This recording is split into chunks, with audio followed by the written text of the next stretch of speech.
नमस्कार जोहार दोस्तों। आज के इस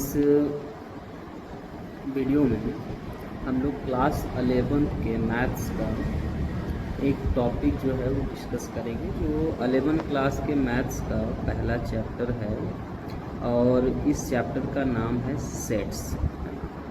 तो ये जो चैप्टर है इसमें हम लोग कुछ कलेक्शन के बारे में जानते हैं कि which type of collection are called set, कौन से टाइप का कलेक्शन होगा जिसे हम लोग सेट कह सकते हैं और इसे हम लोग केवल एक कलेक्शन कहेंगे, है ना। तो सेट क्या होता है, उसका डेफिनेशन क्या है, उसके एग्जांपल्स क्या होते हैं और सेट का कैसे डिनोटेशन होता है। तो आप लोग देखेंगे कि सेट को आप जो है दो तरीके से लिख सकते हैं। एक को हम लोग बोलते हैं सेट बिल्डर फॉर्म, या दूसरा जो होता है उसको कहा जाता है रोस्टर या टैबलर फॉर्म। तो दोनों में हम लोग जो है कैसे एक सेट को लिखते हैं, दोनों में आपका जो है क्या अंतर होता है, कैसे एक से हम लोग दूसरे फॉर्मेट में उसको कन्वर्ट कर सकते हैं, इसके बारे में भी आपको जो है वो जानना है। तो इस वीडियो में हम लोग जो है इस पर डिस्कस करेंगे और साथ ही साथ सेट के कुछ टाइप होते हैं ना, कि कौन कौन से टाइप्स में सेट्स को बांटा गया है, इसके बारे में भी हम लोग जो है इसमें डिस्कस करेंगे। तो इस वीडियो में एक तरह से इंट्रोडक्शन ऑफ सेट होगा कि एक जो है सेट का आपका जो है क्या क्या आपका जो है टाइप है, सेट को लिखने का आपका तरीका क्या है, या सेट का डेफिनेशन वगैरह क्या है, इसी को आज हम लोग समझेंगे। ये जो होता है वो आपका जो है सेट चैप्टर जो है वो आपका अलजेब्रा का एक पार्ट है और अलजेब्रा में बहुत सारा चीज़ को हम लोग क्या करते हैं कि मान के चलते, जैसे बहुत सारा चीज़ को आप x मान लिए, y मान लिए, इस टाइप से आपका जो है इसमें हम लोग चलेंगे कि x y z में ही हम लोग जो है डिनोट करते हुए कैसे हम लोग जो है चलते हैं। तो मैथमेटिक्स का ये आपका जो है बेसिक फंडा होता है, फंडामेंटल चीज़ है कि कोई भी चीज़ को आप मान के कैसे जो है वो सॉल्व करते हैं। देखा जाए तो सेट जो है इसको अगर हम लोग डिफाइन करते हैं तो इसका डेफिनेशन कहता है कि the collection of well defined objects, number, data etc is called set. It is denoted by capital letter of English alphabet. जब भी इसको डिनोट करेंगे तो आपका जो है इंग्लिश का कैपिटल लेटर जो होता है ABCD, उसी से इसको आपको डिनोट करना है, ठीक है। It is written inside middle bracket. जब भी इसको आप लिखिएगा तो लिखने का तरीका होता है कि इसको हम लोग मिडिल ब्रैकेट में लिखते हैं। अब यहाँ पर एक चीज़ बहुत इंपॉर्टेंट है आप लोग के लिए, यहाँ पर एक वर्ड लिखा गया कि well defined. What is the meaning of this word well defined? Well defined means कि अगर आप इसको कोई एक कलेक्शन के बारे में एक ग्रुप में बोलें, एक समूह में बोलें, और जितने भी लोग उस समूह में हैं वो एक ही बात, एक ही चीज़ को समझें, तब उसको हम लोग कहेंगे कि वो आपका जो है वेल डिफाइंड है। जैसे अगर हम लोग मान लीजिए कि बोलते हैं कि the collection of all vowels in English alphabet, है ना। तो जितने भी पढ़े लिखे लोग हैं वो ये समझ जाएंगे कि अगर वहाँ पे हम लोग जो है इंग्लिश अल्फ़ाबेट के वोवेल्स की बात कर रहे हैं तो कौन कौन सा आपका जो है वहाँ पर आपका जो है वोवेल्स वहाँ पर आएंगे, कौन कौन सा आपका जो है लेटर्स वहाँ पर आएंगे। तो आप देख पाएंगे कि यहाँ पर अगर हम लोग एक कलेक्शन लेते हैं, the collection of all vowels in English alphabet, that means कि it set contain AEIOU, these are the 5 elements contained by this set. अब इसी के जगह अगर हम लोग जो है एक ऐसा कलेक्शन बोले, मान लीजिए आप कलेक्शन में बोलते हैं कि the collection of most dangerous animal in this world, है ना। तो अगर इसमें हम ओपिनियन लेना चाहें अलग अलग लोगों का कि भाई आपके अनुसार सबसे ख़तरनाक जानवर कौन सा है, तो वहाँ पर देखिएगा अलग अलग लोगों के आधार पर अलग अलग ओपिनियन आएगा, है ना। अलग अलग लोग जो है अलग अलग जानवर का नाम लेंगे। कोई बोलेंगे कि नहीं सबसे ख़तरनाक जानवर जो होता है वो आपका जो है कुत्ता होता है, कोई बोलेगा कि नहीं सबसे ख़तरनाक जानवर जो है शेर होता है, कोई बोलेगा नहीं आपका जो है सबसे ख़तरनाक जानवर जो होता है वो आपका जो है लोमड़ी होती है। तो इस टाइप से अलग अलग आपका ओपिनियन आएगा। कोई कॉकरोच भी बोल सकता है, कोई छिपकली भी बोल सकता है। तो इस टाइप से अगर आप देखिएगा तो सबके अनुसार वो सेम नहीं होगा, तो उसको हम लोग नहीं कहेंगे कि वो अपने आप में एक सेट है। तो यहाँ पर एक दूसरा कलेक्शन आप लोग देख पा रहे होंगे कि the collection of natural numbers less than 7, है ना। तो आप लोग सब लोग जानते हैं कि नेचुरल नंबर जो होता है वो आपका काउंटिंग नंबर्स को नेचुरल नंबर बोलते हैं, जो 1 से स्टार्ट होता है। तो यहाँ पर बोल रहा है कि 7 से छोटे होने चाहिए, तो 1 2 3 4 5 और 6 तक केवल आपका नेचुरल नंबर आपका यहाँ पर लिखा जाएगा, और ये भी जो होगा वो सबके अनुसार सेम होगा।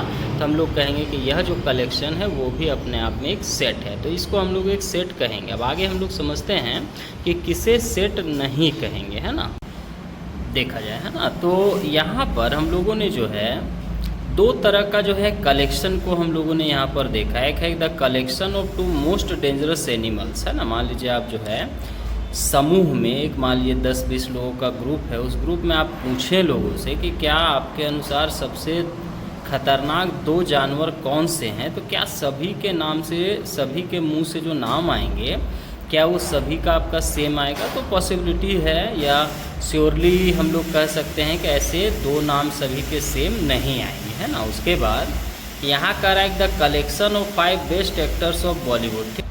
तो एक्टर्स का भी अगर एक कलेक्शन किया जाए 5 एक्टर्स का, तो आप समझते होंगे बहुत सारे एक्टर्स आप समझ रहे हैं होते हैं ना। मान लीजिए आपका जो है ऋतिक रोशन है, सलमान खान है, आमिर खान है, पहले के अमिताभ बच्चन है ना, दिलीप कुमार है, बहुत सारे एक्टर्स हैं। तो इसमें भी अगर हम लोग 5 नाम लें तो कोई ज़रूरी नहीं कि वो 5 नाम जो है वो आपका सेम ही हो, तो इसमें भी आपका जो है ये संभावना है कि वो 5 नाम अलग अलग हो सकते हैं, इसलिए ये भी आपका एक सेट नहीं है। तो आई होप कि आप समझ गए होंगे कि किसे हम लोग किस प्रकार के कलेक्शन को सेट कहेंगे और किस प्रकार के कलेक्शन को सेट नहीं कहेंगे, ठीक है। तो ये हम लोग का क्लियर हो गया। अब आगे हम लोग को जानना है कि सेट को किस प्रकार से रिप्रेजेंट, आपको एक सेट को रिप्रेजेंट करना है, लिखना है, तो उसको लिखने का क्या क्या तरीका होता है। तो हम लोग देखेंगे कि इसको लिखने का 2 तरीका होता है ना। एक तो होता है कि आप क्या करते हैं कि उसको डायरेक्टली जो जो एलिमेंट्स होते हैं उनको हम लोग लिख देते हैं, तो उसको कहा जाता है रोस्टर या टेबुलर फॉर्म, है ना। जबकि एक जो तरीका होता है उसमें हम लोग क्या करते हैं कि उसको थोड़ा इंडिकेटेड फॉर्म में लिखते हैं। ऐसा लिखते हैं जिससे आपका जो है लोगों को उसके बारे में थोड़ा सोचना पड़े कि आखिर इसमें कौन कौन सा एलिमेंट्स होगा। डायरेक्टली वो आपका लिखते नहीं हैं, इसको हम लोग कहते हैं कि उसमें थोड़ा हिंट देते हैं। जैसे हम लोग पहेली, किसी चीज़ का पजल पूछते हैं, जो सामने का व्यक्ति होता है वो थोड़ा दिमाग लगाता है, सोचता है कि आखिर वो किस चीज़ पर जो है बात हो रही है, क्या उसका जो है सही आंसर होगा। उस प्रकार से वो सोचने के बाद उसका आंसर आपका जो है वो दे पाता है। उसी प्रकार अगर हम लोग कोई चीज़ को इंडिकेट कर दे, डायरेक्टली नहीं लिखे, है ना, तो उसको हम लोग कहते हैं सेट बिल्डर फॉर्म, जिससे हम सेट को बना सकते हैं ना। और एक होता है आपका रोस्टर या टेबुलर फॉर्म, जिसमें हम लोग क्या करते हैं कि सीधे सीधे जो एलिमेंट्स होते हैं उनको हम लोग लिख देते हैं। तो there are 2 forms to write a set. First one is called roster और tabular form and second one is called set builder form, ठीक है। देखिएगा, तो जैसा हम लोग समझें कि क्या क्या मेथड्स हैं जिससे आप डिनोट कर सकते हैं एक सेट को। तो पहला कहा जाता है, देखिएगा कि सेट बिल्डर फॉर्म, जिससे आप सेट को बिल्ड कर सके, बना सके, है ना। तो इसमें हम लोग इंडिकेट कर देते हैं। जैसे अब इसमें आप देख सकते हैं the collection of all whole number, जितने भी होल नंबर है उसका कलेक्शन को हम लोग ए कह दिए। जबकि जब आप रोस्टर या टेबुलर फॉर्म में होते हैं तो इसमें आपको जो जो एलिमेंट होता है उसको स्पष्ट तौर से लिखना होता है। इसमें आपको जो है कोई भी आपका जो है घुमा फिरा के बात नहीं करना है, स्ट्रेट फॉरवर्ड आपको देखना है कि उसमें कौन कौन से एलिमेंट्स है। जैसे अगर ऊपर के ही सेट बिल्डर फॉर्म को हम लोग रोस्टर या टेबुलर फॉर्म में लिखेंगे तो आप देख सकते हैं कि इसमें आपका क्या था, the collection of all vowels था, ऑल होल नंबर्स था। तो आप समझते होंगे कि होल नंबर्स में क्या क्या आता है, 0 1 2 3 4 डॉट डॉट डॉट आपका जो है इन्फिनिटी। आप लोग पढ़े होंगे कि the collection of all natural numbers including 0 is called whole number, है ना। तो जितना भी आपका 1 2 3 4 5 से लेकर इन्फिनिटी तक है ये नेचुरल नंबर कहलाता है। और in the set of natural number if you add a number 0 then it will become a set of whole number. तो ये आपका जो है होल नंबर में आपने ऐसा लिखा, आपने देखा कि किस प्रकार से लिखे, मिडिल ब्रैकेट लिया गया और जितने भी एलिमेंट्स थे उनको आप लिख देना है। उसके बाद उसमें आपको जो है ऐसे कॉमा कॉमा लगाकर आपका जो है उस तरह से आपको जो है उसको सेपरेट कर देना है। तो इस प्रकार से जो आप लिखिएगा तो इसको हम लोग कहेंगे कि आपका जो है एक रोस्टर या टेबुलर फॉर्म, ठीक है। अब हम लोग चलेंगे और थोड़ी सेट जो होता है वो कितने प्रकार के होते हैं, तो टाइप्स ऑफ सेट्स के बारे में हम लोग डिस्कस करते हैं कि सेट जो है वो कितने प्रकार के हो सकते हैं या होते हैं। तो यहाँ से आप लोग देखिएगा कि कितने प्रकार का आपका जो है सेट वगैरह हो सकता है। तो टाइप्स ऑफ सेट में देखिएगा आपका जो है पहला होता है नल और इम्पटी सेट, बहुत ही इंपॉर्टेंट सेट है आप लोग के लिए। इसमें आप देखिएगा लिखेंगे कि हैविंग नो एलिमेंट, मतलब ऐसा एक सेट बनाया जाए जिसमें आपका एलिमेंट हो ही नहीं, तो उसको हम लोग कहेंगे कि वह आपका जो है इम्पटी सेट है ना। जैसे आपने बनाया और इसको इस तरह से एक सेट लिखे जिसमें आपका जो है कोई भी एलिमेंट आपका यहाँ पर नहीं दिख रहा है, तो इसको हम लोग कहेंगे कि वह आपका जो है इम्पटी सेट है। जब भी आप एक इम्पटी सेट को दिखाइएगा तो इसके लिए हम लोग क्या करते हैं कि एक अलग ही टाइप का लेटर को इसको यूज करते हैं, जिसको इसको पढ़ते हैं हम लोग फाई, है ना, PHAI फाई। ये अपने आप में आपका जो है ग्रीक लेटर होता है, तो इसका अपना जो है इसको हम लोग जब रीड करेंगे तो इसको रीड करेंगे फाई के तौर पे, ठीक है। इसके बाद जैसे इसका अगर आप एग्जाम्पल देखिए तो कह रहा है the set of natural number less than 1, तो वी ऑल नो दैट कि natural number start with 1, there is no any natural number which is less than 1, that means कि दिस सेट इज़ इम्पटी, है ना। तो ये जो set होगा वो आपका एक भी एलिमेंट नहीं रखेगा, इसका मतलब ये जो सेट होगा वो कहीं ना कहीं आपका जो है वो एक ऐसा सेट होगा जिसमें एक भी एलिमेंट नहीं होगा, इसलिए इसको इम्पटी सेट बोलेंगे। एक और सेट होता है महत्वपूर्ण हम लोग के लिए जिसको कहा जाता है सिंगलटन सेट। सिंगलटन सेट क्या होता है, तो ऐसा एक हम लोग जो है वो सेट बनाएं जिसमें केवल एक एलिमेंट हो। आप समझ रहे हैं वर्ड जो लिखा गया सिंगल, सिंगल मीन्स 1 होता है, तो कहीं ना कहीं आपका जो है इसमें एक एलिमेंट होना चाहिए। जैसे आप देख सकते हैं the set of natural number between 2 and 4, अब 2 और 4 के बीच में कौन सा नेचुरल नंबर आएगा, तो we all know that only a number 3 which comes between 2 and 4, only 3 is a natural number which comes between 2 and 4। तो आप जो है इसमें देख पा रहे हैं कि केवल एक एलिमेंट है और केवल एक एलिमेंट है, तो ये आपका एक सिंगलटन सेट हो गया, है ना। अब इसके बाद एक सेट होता है जिसको हम लोग बोलते हैं फाइनाइट सेट, एक सेट होता है जिसको बोलते हैं इनफिनाइट सेट, ठीक है। चलिए, तो अगला जो हम लोग के पास एक सेट होता है जिसको कहा जाता है फाइनाइट सेट, है ना। फाइनाइट आप जानते हैं, फाइनाइट का मतलब ही होता है आपका जिसके आप जो है एलिमेंट्स को आप जो है वो काउंट कर सके कि भाई यही 5 या यही 10 एलिमेंट उसके पास है। तो यहाँ देखिएगा लिखे हम लोग having countable number of elements, मतलब फाइनाइट सेट जो होता है उसके एलिमेंट्स को आप काउंट कर सकते हैं कि उसके पास आपका जो है वो कितना एलिमेंट। जैसे आप देख पा रहे हैं ए के पास LMNOP, there are 5 elements contained by A, तो ये जो आपका सेट हुआ इसके पास आपका जो है वो 5 एलिमेंट है, तो इसको हम लोग कहेंगे कि वो अपने आप में जो है वो कहीं ना कहीं आपका जो है एक काउंटेबल सेट है, फाइनाइट सेट है। उसके बाद देखिएगा एक है आपका इनफिनाइट सेट, है ना।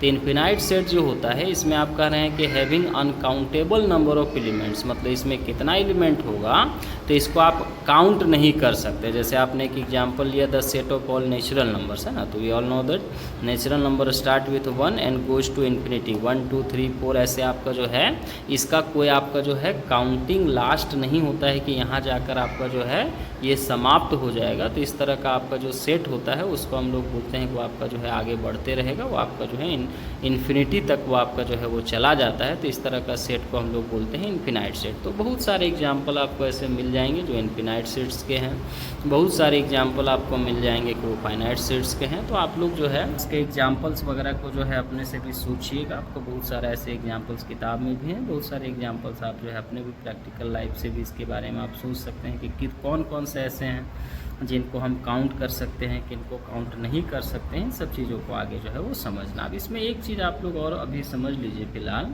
कि दो आपका डिनोटेशन हम लोग जो है यूज करते हैं, एक को बोलते हैं बिलोंग्स टू, एक को बोलते हैं डज नॉट बिलोंग्स टू। तो ये क्या होता है इसको थोड़ा हम लोग जो है आगे समझ। तो यहाँ से अगर मान लीजिए कि यही आपका जो है एक सेट हम लोग लिए LMNOP, ठीक है। अब इस सेट में आपको जो है दो सिंबल आपको देखना है। जैसे एक सिंबल होता है ऐसा, है ना, इसको हम लोग बोलते हैं कि ये आपका जो है बिलोंग्स टू है। बिलोंग्स टू का मतलब हो गया कि उस सेट में ये आपका जो है ये मौजूद है ना।